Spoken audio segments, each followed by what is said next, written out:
दोस्तों, बिहार का नाम सुनते ही आपके दिमाग में सबसे पहले क्या आता है? बेरोजगारी, गरीबी, खराब सड़कें, पुअर गवर्नेंस।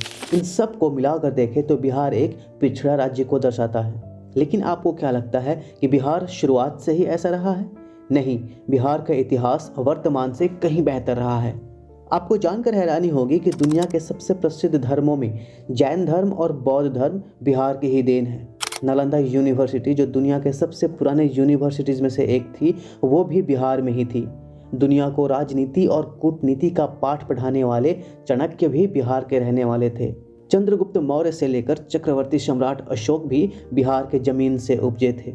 यहाँ तक कि भारत के आज़ादी के बाद बिहार के बड़े बड़े नेता देश को विकसित करने में अहम भूमिका निभाई थी। इतनी स्वर्णिम इतिहास देखने के बाद आप सोच भी नहीं सकते कि आखिर बिहार एक पिछड़ा राज्य कैसे बन गया।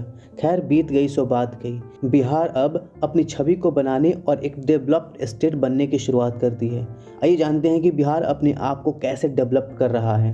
दोस्तों, किसी भी स्टेट को डेवलप होने के पीछे कुछ पॉइंट्स होते हैं, जैसे development of infrastructures, emphasis on agriculture, revenue sources, focus on the human resource and better education systems।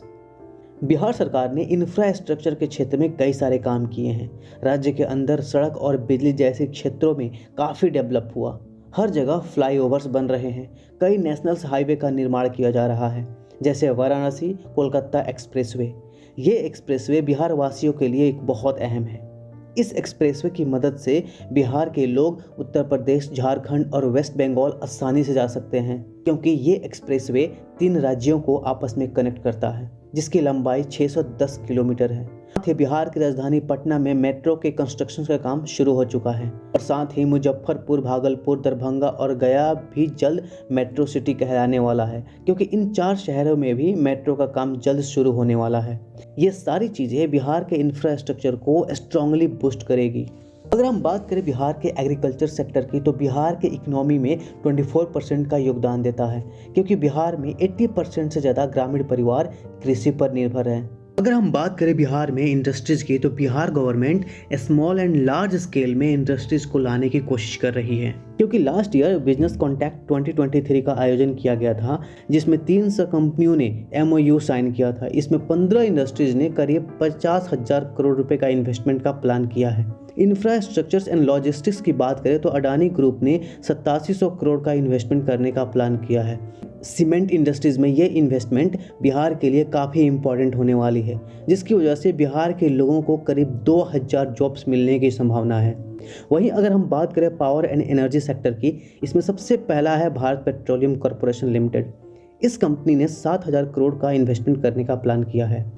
Next है होल्टेक इंटरनेशनल कंपनी। ये एक US बेस्ड कंपनी है जो न्यूक्लियर टेक्नोलॉजी से रिलेटेड बिजनेस करती है। इस कंपनी ने 2200 करोड़ का इन्वेस्टमेंट करने का प्लान किया है। वहीं चंद्रिका पावर्स प्राइवेट लिमिटेड ने बिहार में 38 करोड़ का इन्वेस्टमेंट करने का प्लान किया है। इस कंपनी का मेन मोटिव है एक super critical thermal power plant बनाने का, जिससे स्टेट की इलेक्ट्रिसिटी की डिमांड को पूरा किया जा सके।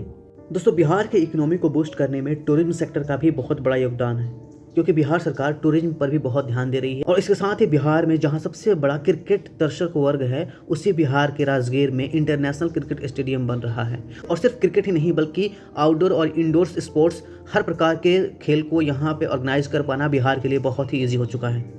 और इन सारे स्पोर्ट्स की वजह से बिहार के इकोनॉमी में एक बहुत बड़ा उछाल देखने को मिल सकता है, जो बिहार और बिहार के लोगों के लिए बहुत ही महत्वपूर्ण होने वाली। दोस्तों, आपको क्या लगता है कि सच में बिहार डेवलप कर रहा है कि नहीं? आप हमारे कमेंट सेक्शन में बताइए, और वीडियो अच्छी लगी हो तो वीडियो को लाइक करिए और हमारे चैनल को सब्सक्राइब कर दीजिए।